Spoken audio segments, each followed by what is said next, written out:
Hello, everybody. Today we're going to listen to part 6 of the story of Mandy the waitress and the strange man. Okay, so just for information, I think there will be maximum 10 parts of this story. Okay, so maybe next week we will do part 7 and 8 together, and the week after 9 and 10, and then it will be finished. Okay, so in this part 6, the level is a little lower than last week. Last week was level B1. This week it's more level A2. Okay, so don't forget to look in the description underneath to see the text and to see some games and activities you can do to practice the vocabulary. So as usual, I will read the story. This week you will not see Mandy and the man because I do not have time to film that. But you can hear the story. And after the story, as usual, we will look at some interesting vocabulary and grammar. Okay, so let's go. Suddenly, the man ran back into the waiting room. He grabbed Mandy and told her not to make a noise. He pulled her out of the waiting room and pushed her into the passenger seat of a red sports car which was in the car park. The man jumped into the driver's seat, switched on the engine, the key was in the ignition, and drove away very fast. Mandy was shocked. She said, "What are you doing? Where are we going?" "Be quiet," answered the man. "I don't have time to tell you now. I need to concentrate." They arrived on the highway and the man accelerated to 150 miles an hour. "Please slow down," shouted Mandy. "I'm scared. Can you please tell me what's happening?" "We are being followed," said the man. "They've found me." "Who are they?" asked Mandy. Suddenly, Mandy saw that there was a gun in the man's coat pocket. Without thinking, she grabbed the gun and pointed it at the man's head. "If you don't tell me who you are and what's happening right now, I will shoot you." The man was surprised but said calmly, Mandy, come on, put the gun down." "No!" screamed Mandy. "Tell me right now." Okay.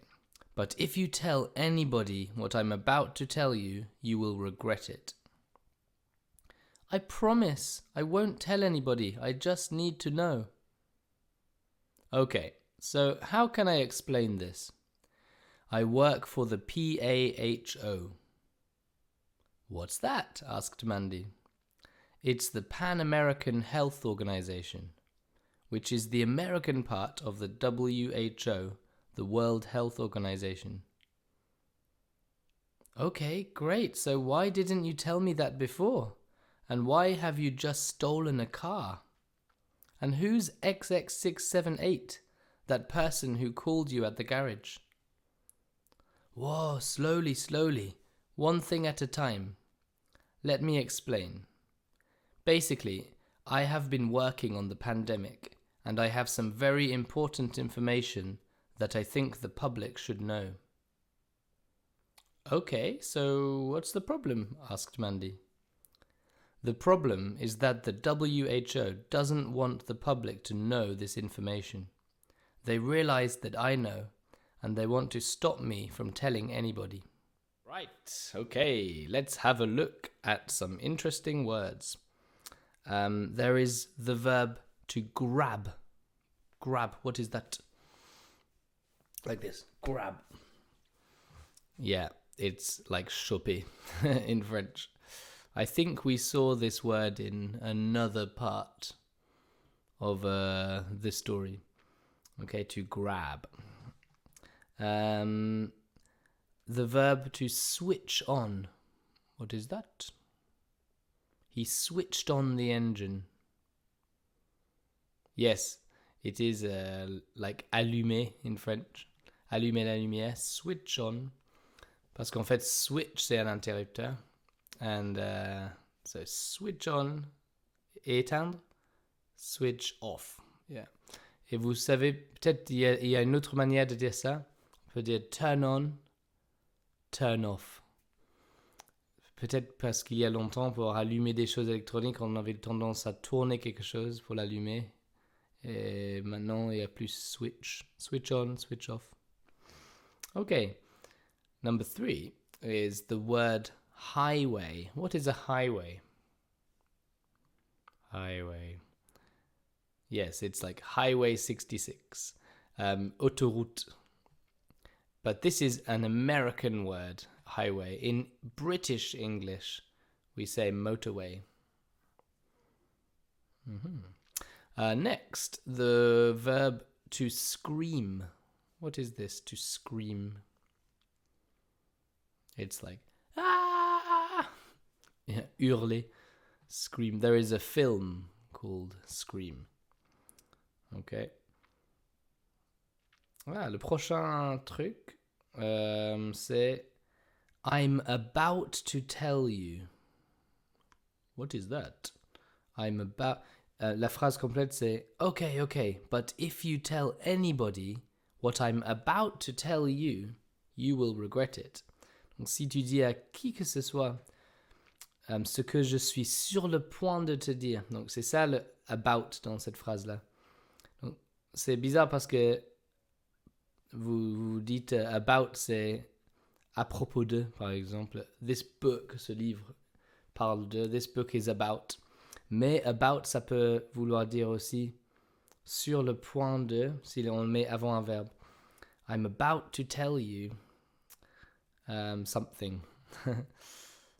Et il y a une troisième signification pour about, pour info, vous savez peut-être, c'est pour vouloir dire environ. Par exemple, il est quelle heure? What time is it? It's about 7 o'clock. À peu près. Ok. Dans la phrase juste après, Mandy répond I promise I won't tell anybody. I just need to know. Donc je promets, je ne dirai à personne. J'ai juste besoin de savoir. Donc vous aurez remarqué que là, c'est I won't tell anybody. What is won't? Yes, it is will not put together. Donc c'est le futur au négatif, quoi. I will not, I won't tell anybody.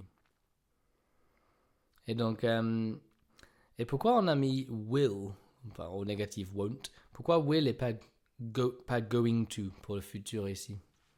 Vous avez peut-être déjà vu la vidéo que j'ai fait sur les futurs. Donc parfois, quand on parle de quelque chose au futur, c'est going to, parfois c'est le be plusing, parfois c'est will. Donc ici c'est will parce que c'est spontané, c'est-à-dire qu'elle n'a pas pensé à cette chose avant de le dire. Elle réagit à ce que le monsieur vient de lui dire. Donc lui, il a dit, si tu dis à qui que ce soit, tu regretteras. Ah d'accord, je promets, je ne dirai à personne. Donc là, c'est pas quelque chose qu'elle avait l'intention de faire ou de ne pas faire avant de le dire. C'est complètement spontané.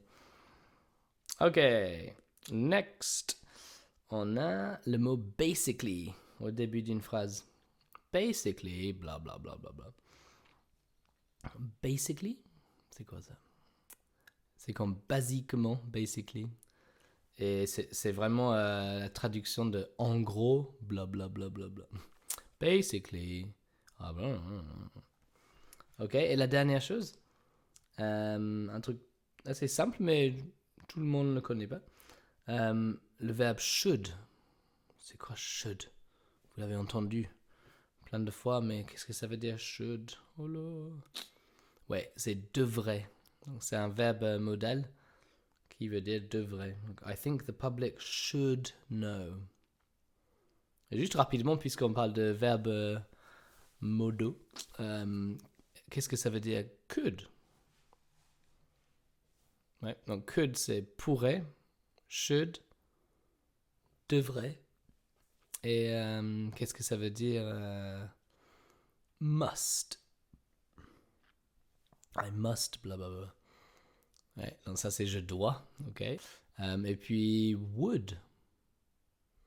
What is would? En fait, I would, ça veut tout seul, ça veut rien dire quoi. Would, c'est pour créer le conditionnel. Donc on met un verbe après, par exemple, I would eat, c'est je mangerais si j'avais faim. I would buy, j'achèterais si j'avais l'argent. Ok, voilà, voilà. Donc on s'arrête là pour aujourd'hui and I'll see you next week. Bye.